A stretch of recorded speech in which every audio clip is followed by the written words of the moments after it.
Hey everybody, today we're going to get into Chapter 4 in your QuickBooks tutorial textbook. So once again, if you want to be in Rock Castle Construction within QuickBooks, and then flip open to Chapter 4, once again we're going to get into some maintenance and some list options within QuickBooks. So last time we took a look at the Customer Center. Let's look at the same things on the vendor side of things. So we're going to click into the Vendor Center on pages 4 and 5. So if you click Vendors on your home page, you can see here's a list of all the people that we do business with on the purchasing side. So the ones that we buy products and services from. Set up similar to the customer side. Once you're clicked on a vendor's name, you can see on the right side of the screen there all their details as far as information about them, transactions that we've participated in with them.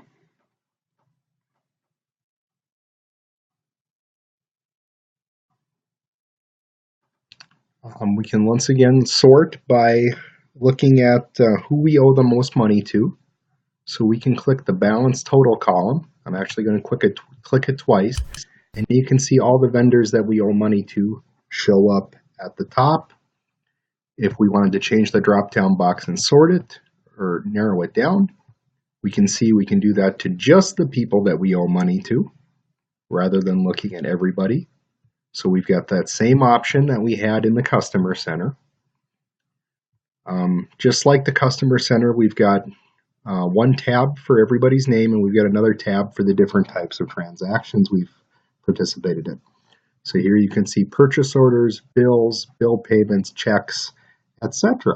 So if we want to search through and find information, we can search by looking at the type of transaction. So I click the bills and search for a certain bill number or a certain date that a bill occurred on or a certain vendor that I did business with. You know, maybe not as quite as easy as the customer invoice window, because we had control in that one out of, you know, what number each one was. As you can see our example here, not every bill is labeled with a number.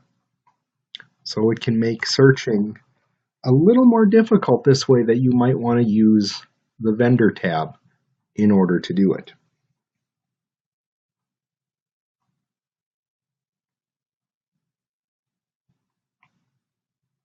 So I'm going to X out of here. I'm going to go back to my home page, and I'm going to go into my Customer Center again. And I'm going to click the Transactions tab like we did back in Chapter 3. So you can see here within the Transactions tab, just like on the Vendor Center that we just looked at, there's sales orders, estimates, invoices, credit memos, etc. But QuickBooks is very customizable. We can choose what information we want to see in this window. So you can see right now we've got columns for customer, number, date, due date, aging amount, and balance. But what if we want to change that? Like on page 4.6. I'm just going to come anywhere here on the right side, and I'm going to right click, and I'm going to go to Customize Columns. Once I select Customize Columns, you see on the right side I have the ones that are there now. And on the left side, I have some additional options. And you can see there's buttons there for add or remove, where we can put changes in. So let's say if I want to select terms, and then I'm going to click add. You can see terms now shows up on the bottom of my list. I'm going to click aging and select remove, and I'm going to take that out of my list. And then once I hit OK, you can see here terms now shows up as my last column. Aging is gone. If I want to change the order of things, I'll right click and go to Customize Columns again. And I'll move things up and down. So I'll select terms here and I'll select move up. So I'll put it to go after due date. Hit OK. You can see terms is now closer to the middle within my list. So you can play with that for a little bit, but once again, QuickBooks is here to use in our business. So we're going to make it what we want of it. What information do we want to see? And that's what you can do here. Put the information there that you want to use. That's going to help you search through things, help you find particular transactions that you can use for your business easier.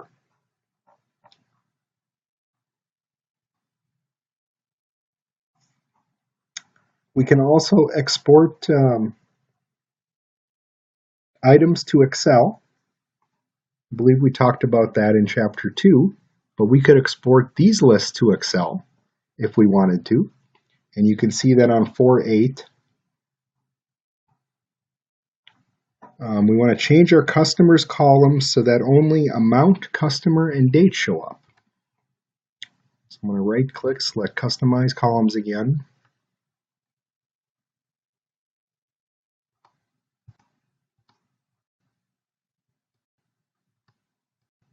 So you can see I only have the 3 columns there. I remove the rest of them. I'll click OK. Then I'll come over here and hit the Export just below the File menu at the top of the page. Then we'll put it into a new worksheet. We'll hit Export.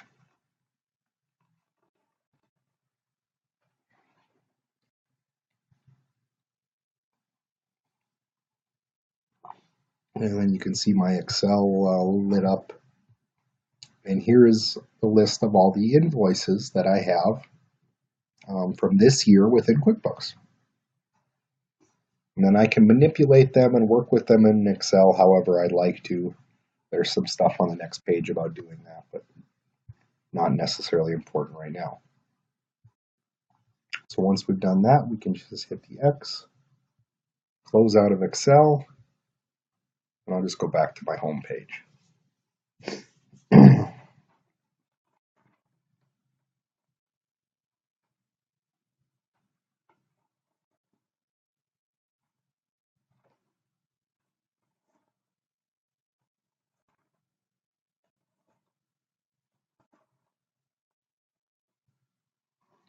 The next part we're going to take a look at is the company snapshot. And you can find that by going to Company here on your File menu. The second one down is Company Snapshot. It's also available, you can see on my shortcut bar just under Calendar. So I'll select Company Snapshot.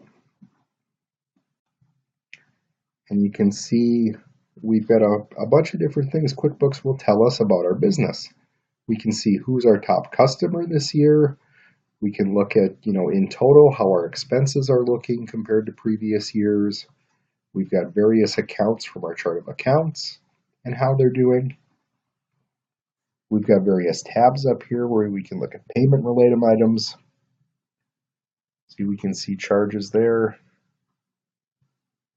Customers that owe us money. We can run various reports about our receivables. We'll talk more about reports in a little bit.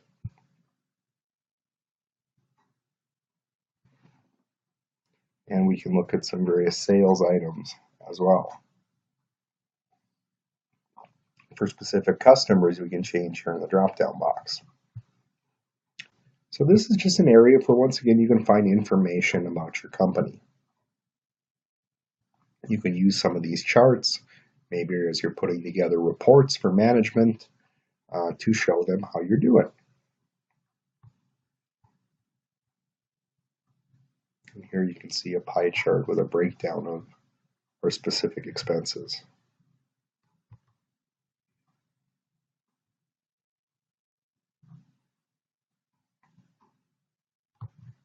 So just another cool tool that QuickBooks has added within the last couple years.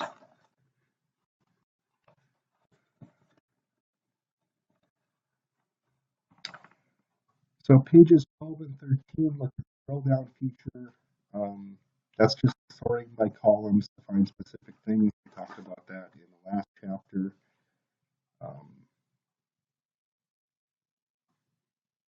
You can search through that on your own.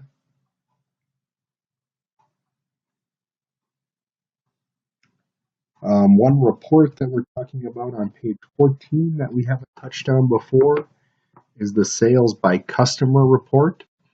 So you can come up here under reports on your file menu, sales, sales by customer detail, and we can see all the specific transaction we've done within our sales for specific customers for a time period. And then we could go through those transactions and click on one to specifically open up and see what went into that invoice, as you can do more on than on page 15. You can see that. So QuickBooks has lots of reports where we can use to find information on our company. You can do that on 15 and 16. On page 17, we talk about transaction detail reports, so custom transaction detail reports. And these are one of the more complicated reports to run within QuickBooks. So I ask that you guys pay attention in this part, because this is if there's one thing that students typically struggle with on the test, it is this type of report. So what you want to do is go under reports on your file menu again. And we're going to come down towards the very bottom to customer reports and then transaction detail. And you can see we're going to have a window like in the picture on page 17.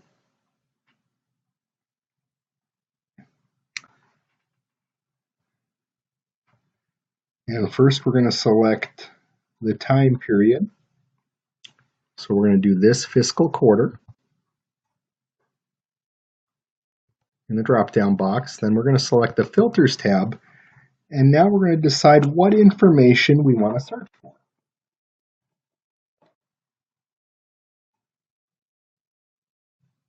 And it looks like here we're going to search for all current asset accounts that we have, or all transactions that affected current asset accounts. So you can see with account automatically highlighted, we can change the drop-down box to what type of accounts. Well, like we said, all current assets. So QuickBooks is going to run a report telling us every transaction that affected a current asset in this quarter. We hit OK. Holy shnikes. Look how long this report is. So anything that affected accounts receivable, that affected our cash, various general journal entries we might have done, look at that, all show up here. So that ends up to be a very large report. Well, let's go back. We'll select Customize Report, and we'll go change some things. Let's go into Filters, I'll highlight all my current assets, and select Delete. That is now not something in my report. But what if we want to search for specific invoices? So what if we want to find all our invoices from last week that are at least $2,000? Well, I'll come in here, I'll click the date, change the date to last week. Amount, we want to select greater than equal to 2,000 and hit Tab. And you see that fills in. So now we're looking at everything over $2,000 for last week. But let's look for a specific type of transaction. Like on the bottom of page 14, or 19, we want to look for all invoices. To be able to turn this to find a specific transaction, we want to scroll down to transaction type. So it's almost all the way down to the bottom, but if we select transaction type, then in the drop box now we're choosing, do we want to look at checks, deposits, invoices, bills, etc., all the different types of transactions that we can carry out within QuickBooks. So I select invoice, and you can see all my filters there on the right side of the screen. So I'm looking at everything from last week that was an invoice and is greater than $2,000. So I hit OK, and you can see I have a much smaller report. So that's what I'm going to have you guys do for a report for this chapter's assignment. And then once you're done with it, you can click the Excel here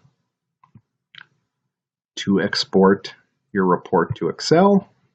If you would please copy and paste that into the worksheet that I provide you, and then you can submit it in a Dropbox and Moodle. So here's how our report looks within Excel.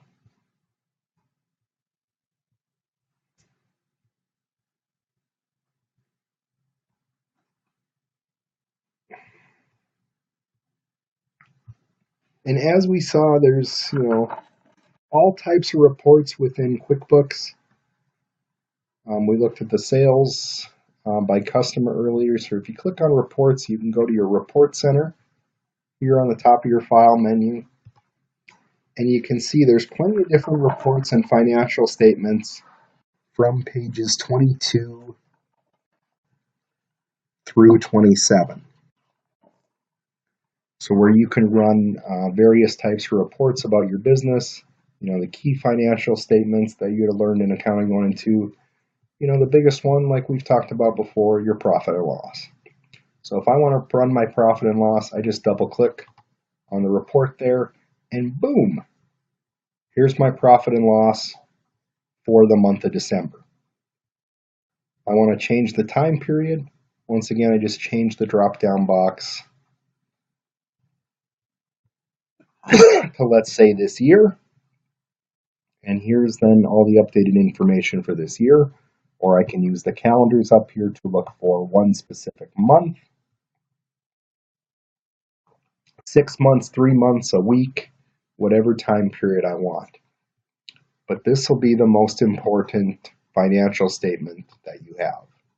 Looking at your income statement, how did I bring in money? How did I spend money? For this report, depending upon if you see it automatically defaults to accrual basis.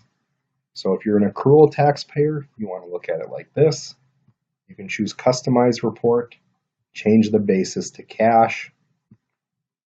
We now look at it as a cash basis. Just when we bring in money and we spend money, it's going to change the report depending upon how many non-cash transactions we entered in within the year. So then you can take a look at further within the rest of the chapter, take a look at those last 5 pages, go through and do a little more practice on running reports, playing around in those reports.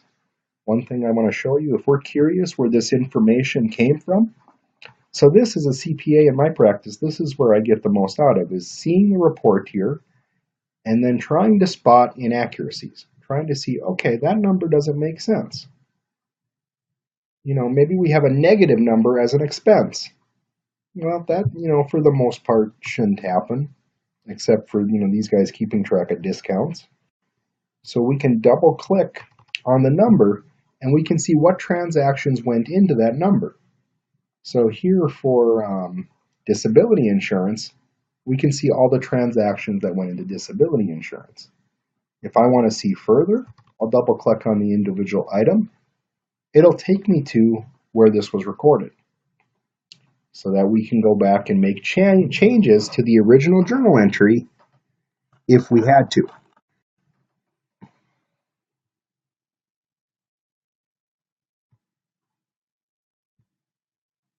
So that is chapter 4. Like I said, play around a little more with the reports and let me know if you have any questions.